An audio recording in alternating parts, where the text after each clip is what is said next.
Assalamualaikum, salam sejahtera, salam GBN, salam Malaysia, salam kuasa ketiga. So, jika audio jelas, boleh tolong maklumkan kepada saya. Harap-harap tidak ada gangguan ya. Share ramai-ramai, shadow ban berterusan ya, tak habis-habis. Dan sertai Telegram saya. Jangan lupa sertai Regi JC Rita Udin. Dan share link Telegram bersama rakan anda. Mungkin ada pengumuman yang penting lepas ni. Jadi live ini cukup ringkas. Ianya susulan kepada live malam semalam, di mana saya mengajukan soalan, saya menjawab soalan yang ditanya kepada saya, adakah Facebook Istana Negara memberi satu petunjuk. So saya jelaskanlah pendapat saya, sebab saya tidak mungkin tahu, tapi orang tanya, jadi saya beri pendapat lah. Kemudian saya ada sebut sesuatu dan saya ada sebut nama Muhyiddin. Sebenarnya orang faham apa yang saya sebut. Kalau anda scroll balik dan anda tonton, anda faham lah. Tapi orang tanya juga, Regi, awak ni cakap macam sepintas lalu je Muhyiddin, tak sebut macam sama-sama and all that. Dia nak saya sebut jelas. Actually tak timbul pun isu itu sebab saya tonton balik, saya rasa jelas. Okey, tak apalah, saya jelaskan sekali lagi. Tapi saya ringkaskan.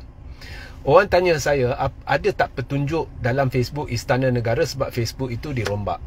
Okey. So, kita tahu Facebook itu telah dibawa turun. Tapi sebelum saya ulas, saya nak beritahu, saya tidak mungkin tahu. Setiap orang bila lihat satu perubahan, dia akan fikir benda tu dan dia akan ada pendapat. So, sama macam saya. So, saya tidak mungkin tahu, tapi sebab orang tanya, jadi saya beri pendapat saya. Dan saya tidak tahu betul atau tidak. Okey. So, Facebook tu telah dibawa turun dan sekian lama kita tak dapat lihat Facebook Istana Negara. Kemudian tiba-tiba dia muncul balik seminggu dua yang lepas dan kita lihat ada perubahan ketara. Apa perubahan ketara itu? Semua posting selepas April 2020 gaib. Maknanya posting Muhyiddin letak jawatan, Ismail Sabri angkat sumpah sebagai Perdana Menteri, kemudian Parlimen dibubarkan, pilihan raya umum ke-15, dan lepas pilihan raya umum ke-15 Anwar dilantik sebagai Perdana Menteri, dan semua pertemuan Anwar dengan Yang di-Pertuan Agong semuanya gaib. Maknanya tak ada Ismail Sabri, tak ada Anwar. Cuma posting terakhir ialah pada April 2020. Jadi Tan Sri Muhyiddin Yassin telah dilantik sebagai Perdana Menteri pada Mac 2020. Dan ada satu posting April 2020 di mana Tuanku mengadakan pertemuan pra-kabinet bersama Muhyiddin secara online sebab masa tu COVID. So Muhyiddin ada. Okey. Sebulan selepas dia dilantik sebagai Perdana Menteri. Kemudian semuanya gaib. Lepas itu bila Facebook itu diaktifkan semula, baru-baru ni Tuanku pergi Brunei, semua tu ada. Dan terakhir malam semalam Istana upload mesyuarat pra-kabinet Tuanku bersama Anwar. Itu je terkini ada satu posting Anwar.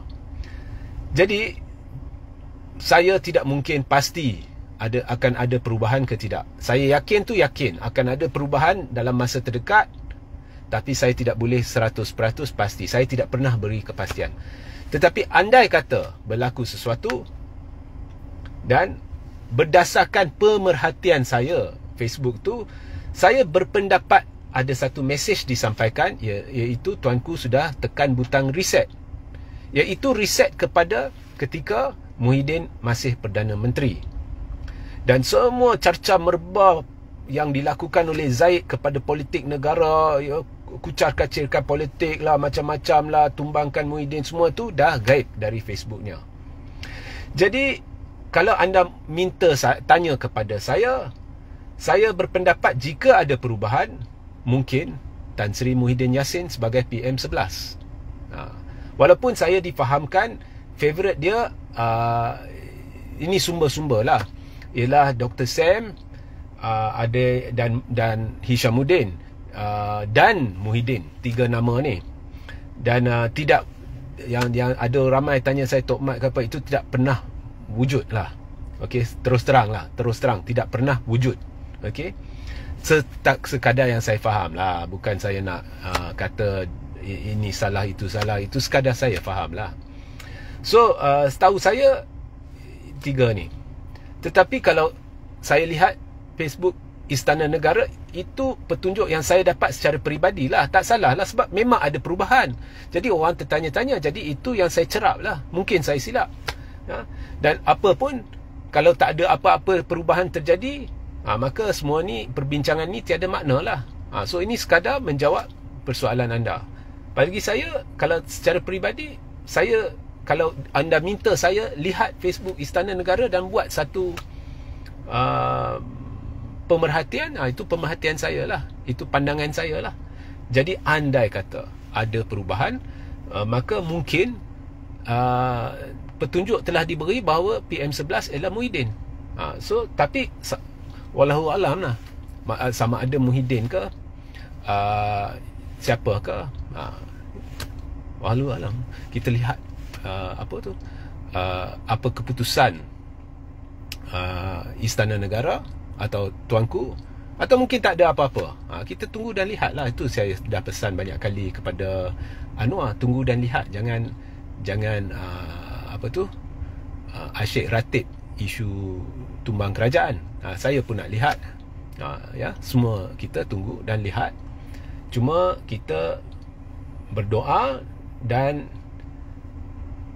kita kekal bersama ke bawah Duli Yang Maha Mulia Seri Paduka Baginda Yang di-Pertuan Agong, yang pada hemat saya kebelakangan ini telah diserang secara halus. Raja-raja Melayu telah diserang secara halus oleh pihak-pihak yang berkait sama ada secara langsung atau tidak langsung dengan kerajaan ini. Sehingga kita berjumpa di live seterusnya. Assalamualaikum. Salam sejahtera, salam GBN, salam Malaysia, salam kuasa ketiga.